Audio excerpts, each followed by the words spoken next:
Hindi short hand की practice dictation 80 शब्द प्रति मिनट गति से डिक्टेशन 5 सेकंड में शुरू होगी। स्टार्ट।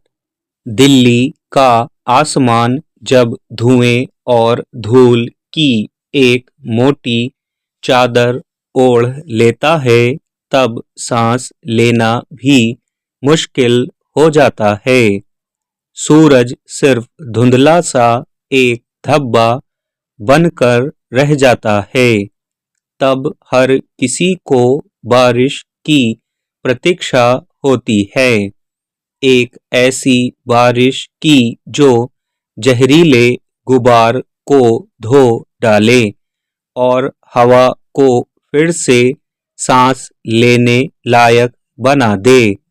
यह वह स्थिति होती है जब स्कूल बंद कर दिए जाते हैं, अस्पतालों में सांस के मरीजों की कतारें लग जाती हैं और स्वस्थ इंसान भी अपनी आँखों में जलन और फेफड़ों में चुभन महसूस करने लगता है।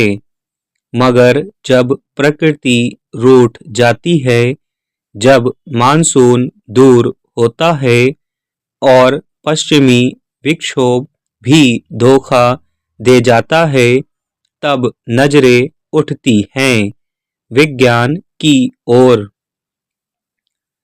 प्रदूषण से लड़ाई की इसी उम्मीद के साथ कुछ समय पहले दिल्ली ने कृत्रिम बारिश के लिए बादलों का दरवाजा खटखटाया था। आईआईटी कानपुर के वैज्ञानिकों के साथ मिलकर एक बड़ी योजना बनी। विशेष विमान तैयार किए गए और दिल्ली की बेबस जनता टकटकी लगाए आसमान की ओर देखने लगी। वह दिन आया जब विमानों ने बादलों के बीच जाकर अपना काम किया, मगर नतीजा सिफर रहा। यह महंगा तकनीकी प्रयोग विफल रहा। इस नाकामी को समझने के लिए हमें यह समझना होगा कि कृत्रिम बारिश आखिर होती कैसे है। कृत्रिम बारिश को वैज्ञानिक भाषा में क्लाउड सीडिंग या बादलों का बीजारोपण कहते हैं। यह पहले से मौजूद बादलों को बारिश करने के लिए मनाने या उकसाने की एक तकनीक है। प्राकृतिक तौर पर बारिश तब होती है जब बादलों में मौजूद पानी की अरबों सूक्ष्म बूंदें या बर्फ के क्रिस्टल आपस में जुड़कर इतने बड़े और भारी हो जाते हैं कि हवा उन्हें और संभाल नहीं पाती और वे गुरुत्वाकर्षण के कारण जमीन पर गिरने लगते हैं। यह प्रक्रिया उन घने कपासी बादलों में सबसे अच्छी होती है जो रुई के पहाड़ों की तरह दिखते हैं और जिनमें पानी की मात्रा भरपूर होती है। मगर कई बार बादलों में पानी तो बहुत होता है, मगर वे बूंदें इतनी छोटी होती हैं कि आपस में जुड़कर भारी नहीं हो पाती। यहीं पर बादलों के बीजारोपण की भूमिका शुरू होती है। इस प्रक्रिया में एक विमान या रॉकेट के जरिए बादलों के एक खास हिस्से में कुछ विशेष रसायन छोड़े जाते हैं। ये रसायन बीज का काम करते हैं। सबसे आम रसायन है सिल्वर आयोडाइड, जिसकी बनावट बर्फ के बारीक टुकड़े से मिलती है। जैसे ही इसे ठंडे बादलों में छिड़का जाता है, पानी की ठंडी बूंदें इसे असली बर्फ के टुकड़े समझकर इससे चिपकने लगती है।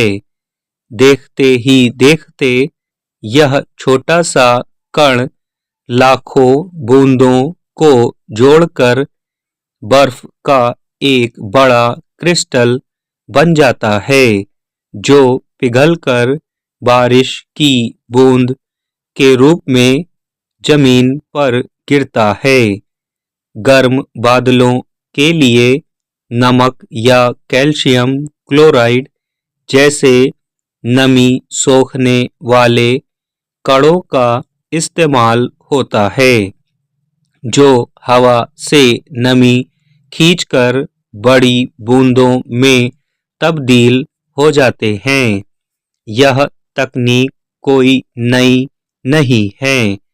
40 के दशक में अमेरिकी वैज्ञानिक विंसेंट शेफर ने इसकी खोज की थी और तब से लेकर आज दुनिया के 50 से अधिक देश इसका इस्तेमाल सूखे से लड़ने और पानी के भंडारण के लिए या यहाँ तक कि बड़े आयोजनों से पहले मौसम साफ करने के लिए करते आ रहे हैं।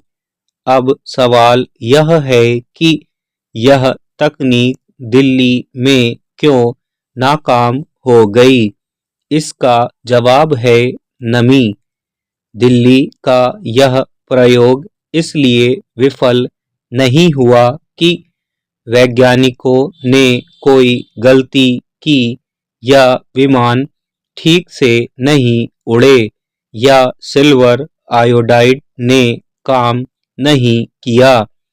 यह प्रयास इसलिए नाकाम हुआ कि जिस कच्चे माल की इस तकनीक को सबसे अधिक जरूरत होती है, वही आसमान से गायब था। आईआईटी कानपुर के विशेषज्ञों ने स्पष्ट किया कि कृत्रिम बारिश की सफलता के लिए बादलों में नमी की एक न्यूनतम मात्रा होना अनिवार्य है।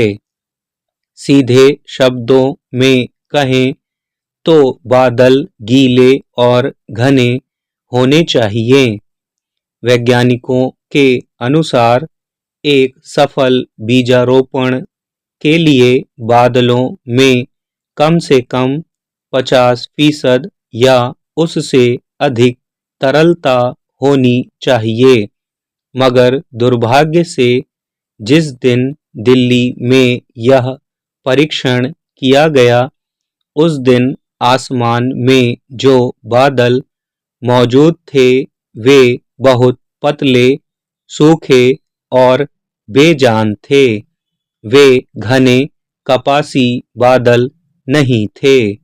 उनमें नमी की मात्रा सिर्फ 10 से 20% के बीच पाई गई। यह उस सूखी स्पंज की तरह था जिसे कितना भी निचोड़ लें, उसमें से पानी नहीं निकल सकता। विडंबना देखिए, जिस प्रदूषण को मिटाने के लिए यह बारिश कराई जा रही थी, शायद उसी प्रदूषण ने बादलों की संरचना को इस हद तक बिगाड़ दिया था कि वे कृत्रिम बीजारोपण के लिए भी तैयार नहीं थे। वैज्ञानिकों को सिर्फ सूखे बादलों से ही नहीं, बल्कि प्रदूषित और बिगड़ैल बादलों से भी निपटना था। विमानों ने बादलों में सिल्वर आयोडाइड दागे। उन रसायनों ने अपना काम करने की कोशिश भी की। स्टॉप।